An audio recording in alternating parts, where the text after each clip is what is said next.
Bihar NDA में seat बंटवारे का फॉर्मूला लगभग फाइनल हो चला है। बहुत ही जल्द आधिकारिक ऐलान हो सकता है। आज बीजेपी अध्यक्ष जेपी नड्डा के घर पर अहम बैठक होने वाली है। केंद्रीय गृह मंत्री अमित शाह भी मौजूद रहेंगे। बिहार बीजेपी के दिग्गज नेता भी इसमें मौजूद होने वाले हैं और कल बीजेपी केंद्र चुनाव समिति की भी बैठक होने वाली है। तो आगामी चुनाव बिहार में तारीखों का ऐलान, उसके बाद से जो पेच फंसा हुआ था चिराग पासवान और मांझी के बीच में, चुनाव जिस तरीके से अड़िग थे, हालांकि नित्यानंद राय जिनको जिम्मेदारी सौंपी गई और कई मुलाकातों के बाद, कई बार कोशिशों के बाद उन्होंने फाइनली चिराग पासवान से बातचीत की है और अब चिराग पासवान ने इस मुलाकात को पॉजिटिव बताया है, सकारात्मक बताया और अब कहा जा रहा है कि जल्द ही सीट शेयरिंग को लेकर आधिकारिक ऐलान हो सकता है। आज बीजेपी अध्यक्ष जेपी नड्डा के घर पर इसी को लेकर एक अहम बैठक होने वाली है।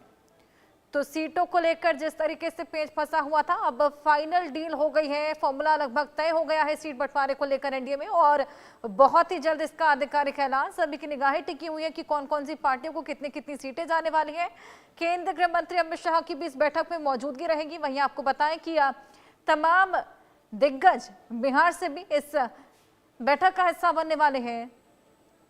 बहुत ही जल्द यह आधिकारिक ऐलान किया जा सकता है।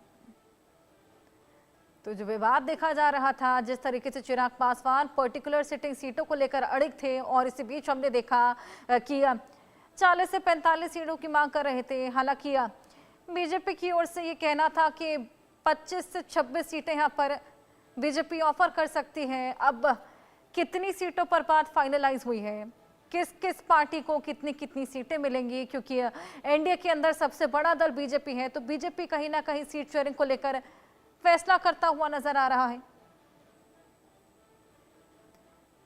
आइए इसी को लेकर और बातचीत करें। हमारे साथ हमारे दो सहयोगी रितेश मिश्रा बिहार से और मनोहर केसरी दिल्ली से जुड़ गए हैं। रितेश, आपके पास में आऊंगी। अब फाइनली सीट शेयरिंग को लेकर फाइनल मुहर लग सकती है, जिसका सभी को इंतजार है। जिस तरीके से पेच फंसे हुए थे, डील फाइनलाइज हो गई है।